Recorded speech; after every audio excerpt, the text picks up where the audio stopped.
On today's show, we'll discuss Jalen Green joining Bill Simmons on the BS podcast to discuss the all-rookie beef, to discuss what he's learned from his rookie campaign, his backstory, his upbringing, who his influences were, a bunch of different topics that they covered. We'll talk about that, and then we'll get into the season reviews for both Usman Garuba as well as Bruno Fernando coming up right here at Locked On Rockets. This is Mission Control, Houston. Ignition sequence start. With the second pick in the 2021 NBA Draft, the Houston Rockets select Jalen Green. T-minus 15 seconds. Guidance is internal. I'm going to keep working. I'm going to keep getting better every day. I'm going to keep perfecting my craft. And every time I step on that floor, I'm coming. 6, 5, 4, 3, 2, 1.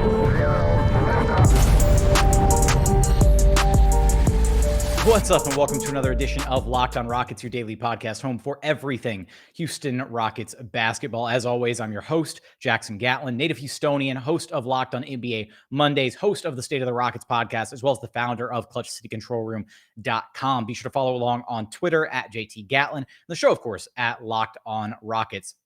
As always, appreciate you for making Locked On Rockets your first listen each and every day, free and available wherever you get your podcasts. Also on YouTube. Go to YouTube, search Locked On Rockets, like, comment, subscribe, all that stuff. The comments help out a ton. Like if you go comment on YouTube, I will love you forever. Now, topics for today's show. We're going to discuss Jalen Green and his semi-surprising appearance on the Bill Simmons podcast, joining his bestie, Bill Simmons, to squash their all-rookie beef, to discuss a variety of different topics that we'll get into, kind of what Jalen Green's been working on this offseason, his goals for next season, and a lot of stuff in between those two things. Credit where credit's due. It was actually a really solid interview with Bill Simmons. If you haven't checked out the podcast yet, I actually do recommend it. I think it starts, Jalen's on at about the 43-minute mark. So if you don't want to have to listen to whatever is going on in the first half of that podcast, just jump to 43 minutes. You can listen to it on Spotify. I think it's only on Spotify. It might be on YouTube as well. But I listened to it on Spotify. And again, credit where credit's due. It was a really quality interview from Bill Simmons with Jalen Green. That said, I still think that Bill Simmons was way out of pocket by dropping an F-bomb in relation to a player as a media vote getter. That doesn't change my opinion about how he handled that whole situation. The interview with Jalen was pretty solid, though. We'll do that. We're going to share, thoughts, ideas, opinions about that. And then we'll get into season reviews for Usman Garuba as well as Bruno Fernando in the back half of this episode. But let's start with the topics that kind of stood out, and we'll just kind of parse through what, kind of the interview at hand here between Bill Simmons and Jalen Green, some of the points that Jalen shared.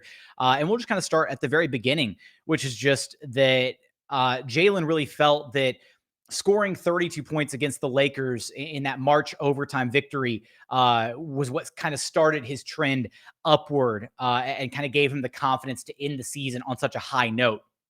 Having that game where he was able to really take control of the game. He had the 10 straight points in overtime. All of that was kind of one of the probably the most important game, he said, for his development for his rookie season. He goes on to compare and say that Michael Jordan and Kobe Bryant were the biggest influences on him, early in his career, that Green started watching Kobe Bryant videos in high school and used them as a source of inspiration, kind of looking at the way that MJ and Kobe utilized the post in their respective games. And he even did go on to say a little bit later on that he has a variety of post moves that he hasn't been able to really get to yet, unfortunately, because he's waiting to get a little bit stronger. That in high school, he kind of, developed some post-game moves by looking at guys like Jordan, like Kobe. He even mentioned Hakeem Olajuwon quite a bit as somebody that he studied as far as how they operated in the post, their footwork, how they got to their spots. And he just hasn't been able to implement any of it yet because he's waiting to get a little bit stronger. Talked about the fact that he's had some opportunities to hit some turnaround fadeaways, on drives and whatnot, but he hasn't really worked out of the post yet. And he and Bill actually continue to discuss the fact that guys like Kobe and Jordan over time, right? They came into the league and they had that kind of more sleek build, and then added the muscle to their frame as their careers went on. And specifically in Kobe Bryant's case, Kobe and Jalen shared a very similar physique coming into the NBA. And that as the years went on, Kobe started to add that muscle to his frame. And then somewhere around like the mid 2000s, you really saw Kobe like add that next layer to his game, where then he was posting up guys on the regular. He was operating on the low block, high post, whatever, getting to those easy turnaround, fadeaway jumpers, rather than having to be, have everything be operating downhill and driving to the basket. He was able to kind of really diversify his game. And so they talked about that Jalen already has kind of the baseline, that he's worked on the skills to be able to utilize, when he gets to that point, but he just needs his body to catch up, to add the muscle, to add the size, to really be able to go down low and post up, opposing players and get to that repertoire, that arsenal of weapons that he has operating, out of the post. So Jalen talked about what he was working on mostly this summer. He said he's working on trying to keep his handle tight, getting better at catch and shoot threes, making reads off the pick and roll, next level type things like the corner pass when the low man helps. Main goal right now is just trying to get stronger. Sounds like there's being an immense amount of focus being placed on Jalen Green and his just overall, physicality, conditioning, getting to the point where his body is going to be, at its absolute peak for next season, which is why he and so many of the other guys are in Houston working out right now, trying to get better ahead of next season. And Jalen went on to joke about the fact that protein shakes are a big part of his diet right now, trying to put on some mass.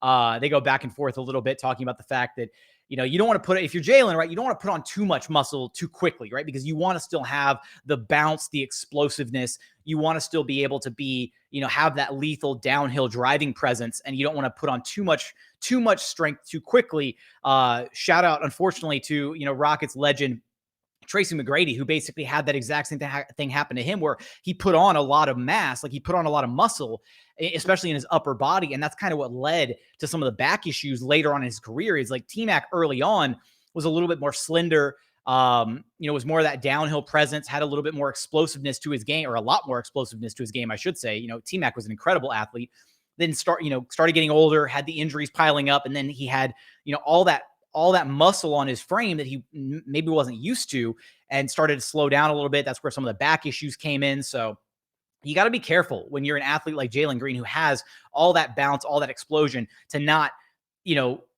go overboard one way versus the other. Another great example to throw out as far as adding too much mass too quickly, Clint Capella in 2018, 2019, right?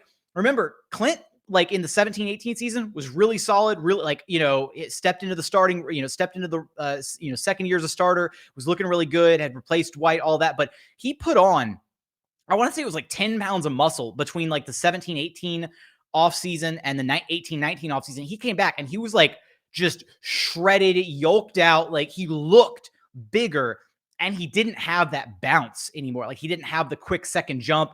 It looked like he was getting winded a little bit more in transition. So you have to be really careful as a professional athlete not to add too much weight too quickly to your frame. Otherwise, it might have some actually negative impact to your game overall, and not just, the positive impact of, suddenly he's bigger.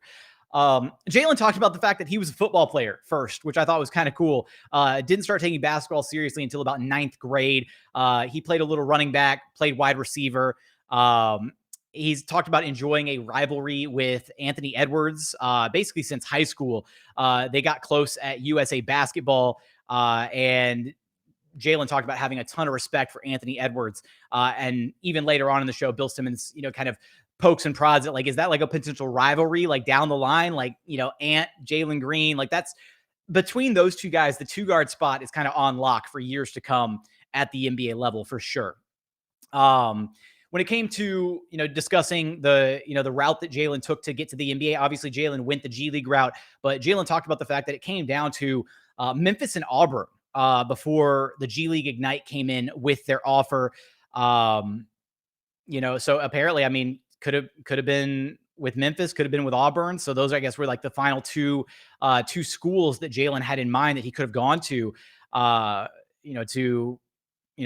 guess go with the college route instead of the G League Ignite. But hey, he went the G League route. That's, how he learned to become a pro early on, on and off the court.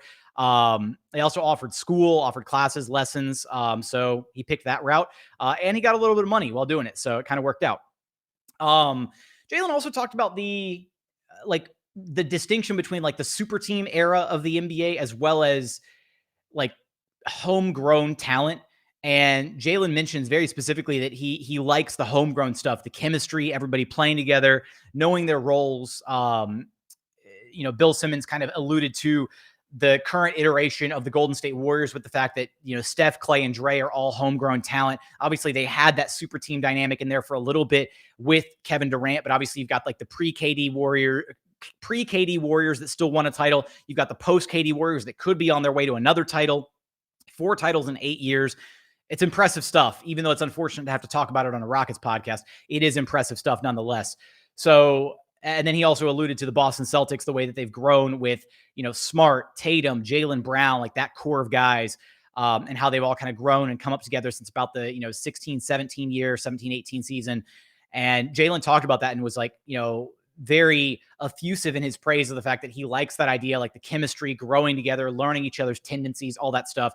So hopefully Jalen's not one to want to abandon ship anytime soon to go join another another super team. If anything, he needs to help form a super team here in Houston. But I want to continue highlighting the points from this interview that he did with Bill Simmons, kind of adding some context behind some of the areas that he brought up. We're going to continue doing that after a quick message from our friends over at Prize Picks, because if you're looking for a daily fantasy option for the NBA, then you need to check out the award-winning app Prize Picks. Prize Picks is daily fantasy made easy. You pick 2 to 5 players and an over-under on their projections, and you can win up to 10 times back on any entry, and it's just you versus the projected numbers. Entries can be made in 60 seconds or less. It's that easy. Prize Picks is safe and offers fast withdrawals. Use the award-winning app on both the App Store or Google Play. Prize Picks even offers mixed sports entries. So check them out. Go to Prize Picks. You can check them out again, whichever app store you use, Google Play, App Store, it doesn't matter. And right now, Prize Picks has an exclusive no-brainer of an offer for all of our users. Listeners get $50 for free if a player in your first Prize Picks entry scores just a single point. All you have to do is use promo code NBA. That's an exclusive offer for all of our Locked On Rockets listeners. Sign up today. Use code NBA for $50 for free if a player in your first Prize Picks entry scores just a single point. Prize Picks is daily fantasy made easy. And continuing on here at Locked On Rockets, your daily podcast home for everything Houston Rockets basketball. As always, appreciate you for making LOR your first listen each and every day. For your second listen, go check out the Locked On NBA Big Board podcast. Host Rafael Barlow from NBA Draft Junkies and author of the NBA Big Board newsletter is joined by Richard Stamen, Sam Ferris, and Leif Thulin, giving fans an in-depth look into the NBA draft, mock draft, player rankings, and of course, big boards, free and available wherever you get your podcasts, wherever you listen to this podcast. Now, I will say, prefacing, today's episode was going to be the first of our in-depth draft profile preview series, looking at the top prospects in the draft before then we shift gears towards pick number 17. I had to kind of change it up a little bit. Obviously, things can get topical in the offseason, so I wanted to talk about the Jalen Green interview with Bill Simmons before it became old news. So we'll be doing the first of our draft profile series on Jabari Smith. That'll be tomorrow's episode, so be on the lookout for that one. But let's continue on here, kind of highlighting the points that Jalen Green brought up in his interview with Bill Simmons. I think the most exciting point that Jalen Green brought up was the fact that the Rockets have asked him for his thoughts on the 3rd overall pick. And to me, the language behind what Jalen said on the 3rd overall pick really stood out to me, because he said specifically, and I want to make sure I have the quote pulled up so I don't butcher it. When asked about the 3rd overall pick by Bill Simmons, Jalen said, "I got asked my thoughts on somebody. They checked with me for sure. We got the 3rd pick. There's 3 great players coming out." Like that. And the part that really stands out to me in the way that he said it, it could just be, just the word choice that he had. Maybe I'm reading too much into this, but he specifically says, "I got asked my thoughts on somebody." Like he doesn't say, "I got to ask my thoughts like on all the top prospects. I got to ask my thoughts on, the bigs."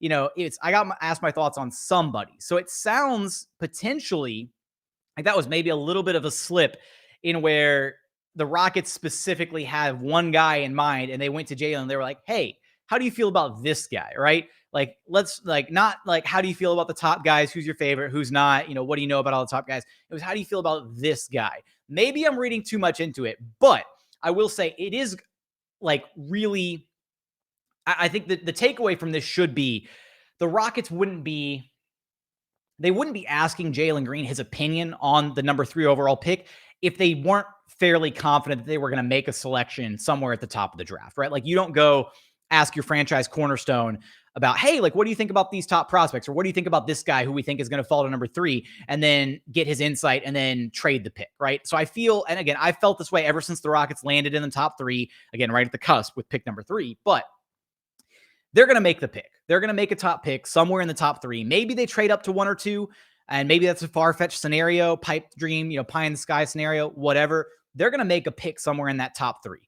And this just kind of like solidifies, at least my opinion, that they are going to make a selection somewhere in the top 3, because they are reaching out and asking Jalen for his opinion on the top prospects. And again, this is a great opportunity for the Rockets to have a tier 1 prospect in back-to-back drafts at the start of a rebuild. It's absolutely huge. Jalen goes on to just talk about his, experience living in Houston, what it's like. He moved here. His family, his mother, his younger and older sisters are still back in Fresno, but he moved here with a couple of his guys close to him in his circle. He's got an apartment like 15 minutes away from Toyota Center. And he goes on he starts talking about the food in Houston, which, shout out, yes, the food in Houston is incredible. Look, I have lived here my whole life, and I've traveled other places. I've been other places, right? And there's amazing food, in other places, right? I'm not trying to slam other places, but Houston being the melting pot of diverse cultures and ethnicities and just everything that we have at our fingertips here in Houston, you can travel to different parts of the city and get, all sorts of different cultural cuisines, and your palate can really travel the world here in Houston. It's really absurd, the quality of food that Houston has. We need like the foodie bloggers and stuff out there in the world to put more respect on Houston, because this is absolutely a great city with some amazing flavors to be had. Jalen said specifically, the food is crazy. They got the best food out here. I swear, it's where you put the weight on for sure. They got all types of different food out here. I love it. So it shouldn't necessarily be too hard for Jalen Green to put on a little bit of weight, right? We don't quite want him on the Zion track of jambalaya and, shrimp on bruschetta and whatnot. But that said, the food here in Houston should help Jalen put on a little bit more weight. He continued to say he was super excited when he heard that he was getting drafted to Houston. He didn't care where he was going. He just wanted to be at the top. He's happy where he's at. He loves his situation. He goes on to talk about his goals for next season. And I think these goals are relatively attainable for Jalen Green, honestly. He laid out 3 goals that he has, the first of which being to win more than 20 games, right? The Rockets have been the bottom team in the NBA in back-to-back seasons. Losing sucks for everybody. Like, losing is just awful. So the way that I see it is this Rockets team is bound to be at least a little bit more competitive this next season. They're going to have more talent. They're going to be a more talented basketball team. It's about Steven Silas, and him to, press the right buttons to get the most out of this young team. I don't think beating 20 wins is a hard metric. I don't expect the Rockets to be the worst team in the association again this next season, even though if that stings a little bit with Victor Wembanyama at the top of the draft, and possibly missing out on the best opportunity to get him. That might sting a little bit, but at the same time, I know that losing, and being the worst team 3 seasons in a row probably stings just as much, if not more. And if Jalen's ready to start winning, if this team is talented enough to start winning, let them start winning, right? If they can get to 30 wins, 35 wins, if they can push for a play-in spot, and it happens as early as next season with this number 3 overall pick in their rookie year, let it happen. It means this team is talented enough to start the ascension towards relevancy again. So wants to win more than 20 games. Love that first goal. I love that he made it a team goal first, right? It wasn't a personal goal. It wasn't like, he still got personal goals, but his first goal that he laid out was, I want the team, I want us to win more than 20 games. Right. That stood out to me, that he, Jalen Green, for being painted as, a greedy, selfish player, empty stats, whatever. He's got a very team first mentality. And I absolutely adore that about Jalen Green and what he brings to the table, because, hey, number 2 overall pick, future franchise cornerstone, he absolutely could have a me mentality. And yet he doesn't. Anytime he's asked about, what's going on, the mentality towards certain things, the way certain plays developed in the ends of games, he constantly rains praise on his teammates. He's got the utmost confidence in his teammates. And I love that about him. That confidence is infectious, right? It's the same level of like leadership and confidence that you saw out of guys like, I mean, if you go back and look at like the MJ doc, right? Obviously, like MJ was a little bit kind of insane in certain aspects of his leadership approach to his teammates, but at the same time, he was confident in his teammates, right? And he oozed and dripped confidence, and he kind of gave his teammates some of that confidence that he had to help bring them along. Like, hey, we're doing this together. We're in this together. I got y'all. Let's go, because I want y'all to be a part of this with me. Love that from Jalen Green. So, second goal on his list was wants to make an all-star game, wants to be an all-star next season. That might be probably the hardest of these three goals to attain, but at the same time, Jalen Green has like that air about him, that winning personality. He's, very divisive, like on social media, in the sense that like a lot of people either love him, Houston fans, or a lot of people kind of hate him. Like he's kind of like that rookie that's like harboring a lot of hatred from other fan bases. So, it could be that he has like enough of a narrative behind him. If he's putting up the stats to make an all-star team next season, it would be exciting as all hell if he could do it in his sophomore campaign. And that leads into his final goal, which is to average 20 to 25 points per game next season, which I think is absolutely an attainable goal when you look at what his stats were this past season. And I want to make sure to have those pulled up, because I don't think it's that much of a reach to expect him to be able to take that jump. I mean, this season, he averaged 17.3 points per game, 3.5 rebounds, 2.5 assists, about 2 turnovers a game, shooting 14 attempts per night, about 7 from 3. So when you look at his season averages, like you can expect him to make a jump to 20 points a game, right? If he's averaging somewhere from like 17 to 20 shot attempts per game next season and keeps relatively the same efficiency that he had this year, or even better, if he keeps the efficiency that he had to end the season, there is no reason why he shouldn't absolutely knock it out of the park next year and average, say, like anywhere from 20 to 25 and like, 5 and 5 rebounds, 5 assists. Like I think he'd easily make that number. And they go on to talk about the fact that if Jalen's averaging 23, 5 and 5 or 25, 5 and 5 next season, that's like a legitimate candidacy for an all-star appearance, depending on where the Rockets are at record-wise. It's tough out in the West. There's a lot of, amazing guard play out West, but at the same time, Jalen Green could absolutely make a case for himself to be on an all-star team as early as next season. So Jalen then did talk about a little bit the beef about, Bill Simmons saying F Jalen Green on his recent podcast episode. Jalen said when he saw that, he was like, damn, I don't know him. What did I do to him? I don't know where this is coming from. Started, they basically buried the hatchet really quick. They didn't spend too much time talking about it. Jalen basically said that he sees a lot of that on social media. He brushes it off. He's not on social media during the regular season at all. He basically like logged off of like Instagram, Twitter, like during the regular season. Just to kind of completely get away from that. He's talked about the fact that he's not on Twitter too much. He's on it a little bit. He's mostly just on Instagram. And yeah, I mean, they didn't really spend too much time talking about it. I wish that Simmons would have given Jalen an opportunity to, kind of counteract his point about the all-rookie first team nomination. Not that it matters. Jalen Green made it to all-rookie first team. So doesn't matter that Bill Simmons wanted Herb Jones over Jalen Green, but I would have liked to hear an argument from Jalen, like to actually get into the nitty gritty of like, yo, why did you want Herb Jones over me? Right? Like what, because Simmons got a chance to defend his standpoint on it in the podcast, but didn't give Jalen a chance to kind of fire back and be like, well, like you're wrong for these reasons. And not that I would have expected Jalen to like show up with like bullet points as to why Bill Simmons was wrong, but I just wish Simmons would have given Jalen that opportunity on the podcast to say like, well, I think you're wrong because I did this, this, and this, and like, all of this. So at the end of the day, I do want to give credit to Bill Simmons for reaching out to Jalen, putting him on the podcast, giving them an opportunity to discuss, talk a little hoops. It was a very solid interview. And again, I'm not going to take anything away from what Bill Simmons has accomplished as a media personality, the empire that he's grown, what he's done with the Ringer, all of that. It's incredible, right? I'm an aspiring media, person myself. So from that standpoint, I have a lot of respect for Bill Simmons. I also think he's an idiot for a lot of different reasons. And so that said, this doesn't change my opinion of what he originally said about Jalen Green.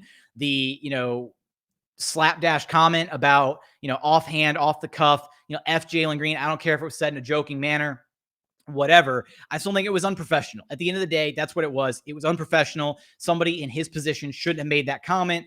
That said, was a good interview with Jalen Green, had a lot of nuggets of interesting information in there. So with that, that's going to end our discussion on what Jalen Green said with Bill Simmons on the BS podcast, the different points that got brought up. Coming up in our final segment here, we'll talk a little bit about Usman Garuba and Bruno Fernando, just kind of a quick recap of their seasons, expectations for them moving forward, coming up here in just one moment after a quick message from our friends over at rockauto.com. With the ever-increasing numbers of makes and models, it's basically impossible for your local chain auto parts store to stock all the parts that you need in a traditional chain storefront. Why endure the often pointless and seemingly intimidating question like, is your car an LX or an EX? And then just it's too much, right?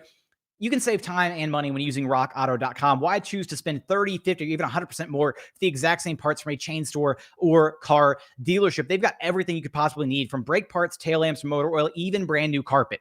And the prices are always reliably low for every single customer. This is a family business that's been serving do-it-yourselfers online for over 20 years. So go to rockauto.com right now and see all the parts available for your car or truck. And this is a really important part. When you go to checkout, when you hit the little shopping cart icon, you go to checkout, be sure to write "Locked On" in there. How did you hear about us box, so that they know that we sent you. Amazing selection, reliably low prices, all the parts your car will ever need. Be sure to visit rockauto.com.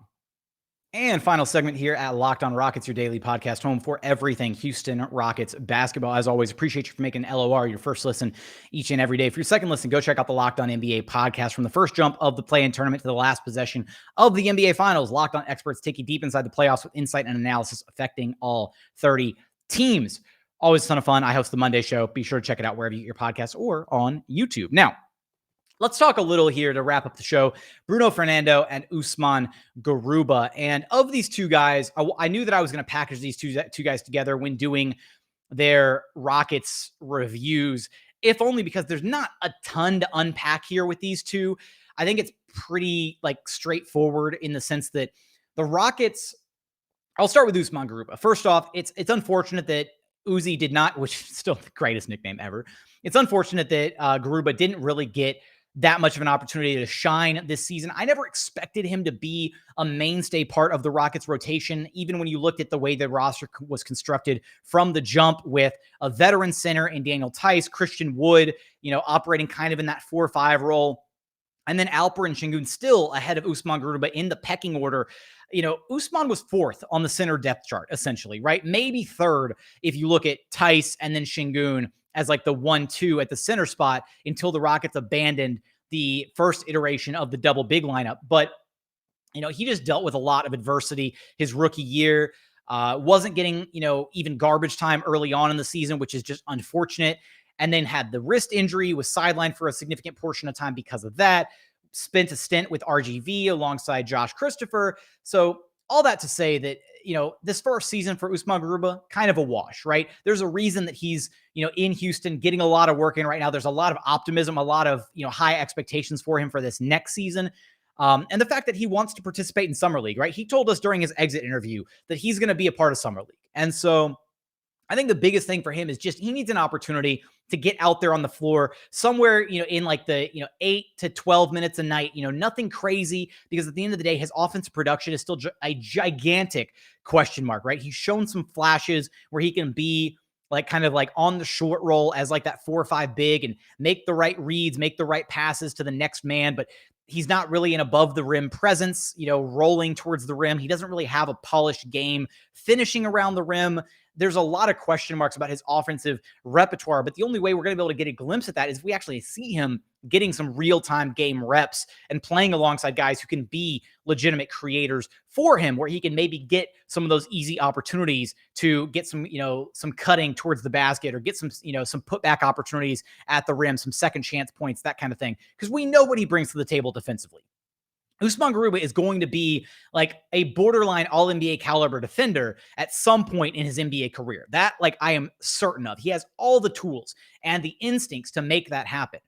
It's just about whether or not he's going to be such a negative on the offensive end, right? That you can actually afford to have him out there and soaking up one of those positions, and essentially, at times, maybe even playing a little bit of 4-on-5 offensively, just depending on how rough his offensive game looks. And maybe I'm downselling Garuba here a little bit, but at the end of the day, he has to develop that three ball. He has to get it to a place where it's consistent. The form has looked a little off at times. Hasn't been great to see, hasn't been great to look at.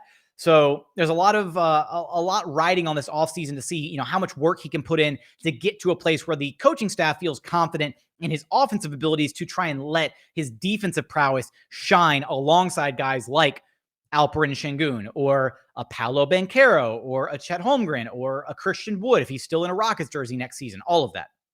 So a lot of different things that Usman Garuba has to work on this offseason, but I do expect him to be a part of the Rockets rotation next season. I don't expect him to be buried on the end of the bench. I don't expect him to be like sent down to RGV again. I think they're incredibly high on what he brings to the table. And I think a good mentality to have about this, shout out to J-Dub on Twitter.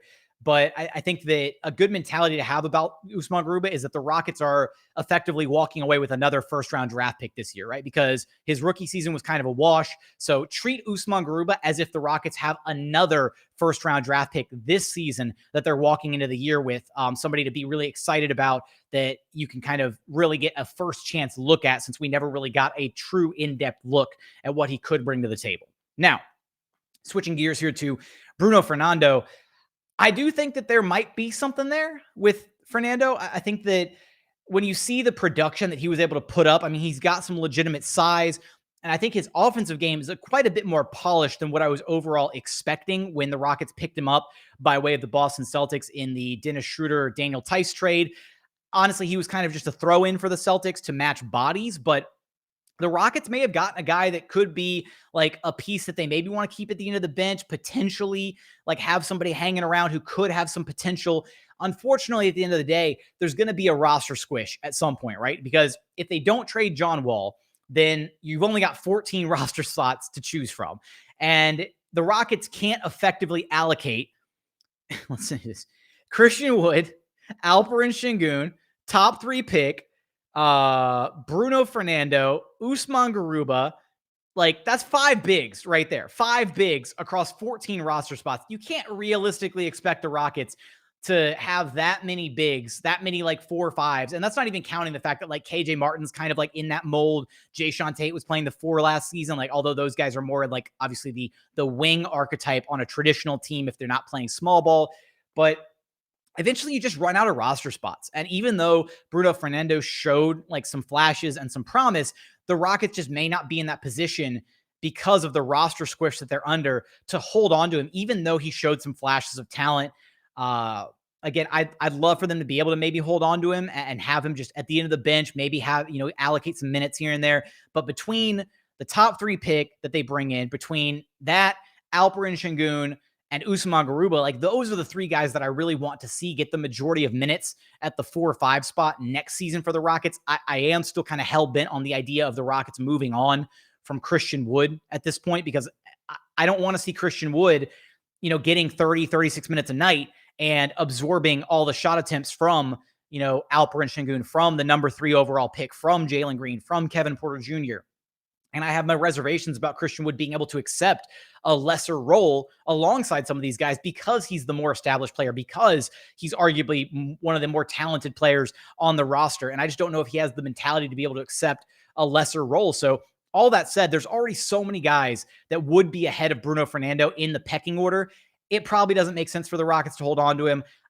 I'd be shocked if he's like still a part of the team this next season, either cut, waived, traded, moved on from, not re-signed. Like, it's unfortunate because of the talent that he did showcase at times, especially that first game where the Rockets lost against the Dallas Mavericks. But we had the Bruno Fernando show, if you will, where he exploded, had the, all the points scored in the fourth quarter, went 8 for 8 from the floor, 16 points, 11 rebounds. That was the arrival, if you will, of Bruno Fernando at the NBA level. And that's not even including the fact that we haven't seen him, release the 3 ball, which when you watch him during his warmups in Toyota Center, he has a 3 ball. Like, he's got that in his game. He can be like a spaced out, like pick and pop type 5 as well. He doesn't just have the inside game to work with. So at the end of the day, with Bruno Fernando, I don't think he's going to be a long-term piece of the Rockets. Maybe they decide to hold on to him if they can afford the roster spot to allocate to a guy who could potentially have a role further down the line. But they've got so many question marks in that front court already at the 4 and 5 positions. I think it's going to be really, really difficult to allocate yet another spot to a guy who might be like on the fringe, like, oh, maybe we have something here, because that maybe we have something here is kind of already going to Usman Garuba, I think. Like, he's already kind of going to be the lowest on the depth chart. And even then, the Rockets should be actively working to get him minutes in the rotation this next season so they can actually see what they have with him. And this doesn't even count the fact that the Rockets have that number 17 overall pick, and they could bring in yet another big, right? If they don't bring in a wing, somebody who's going to absorb minutes at, at the 3 spot, they might bring in another, 4 or 5 combo type guy at the 17th overall pick. So there's a lot of question marks about what the Rockets are going to do, how their roster is going to look, and what that looks like for a guy like Bruno Fernando next season as to whether or not the Rockets decide to bring him back into the fold or move on from him. But with that, that's going to wrap up today's show. Let me know how you feel about the Jalen Green interview with Bill Simmons, about his comments, about some of the topics that he covered on the BS podcast. Let me know in the comments on our YouTube page. If you haven't done so yet, please consider subscribing to the podcast wherever you listen to your podcast: Apple, Spotify, Google, the Odyssey app, free and available on all platforms. Also, check us out on YouTube. Again, go to YouTube, search Locked On Rockets, like, comment, subscribe, all that good stuff. Also, how do you feel about Usman Garuba and Bruno Fernando, those two guys moving forward for the Houston Rockets? Let me know in the comments section. But as always, thank you so much for watching. Thank you so much for listening. And we look forward to having you back right here at Locked On Rockets, your daily podcast home for everything Houston Rockets basketball.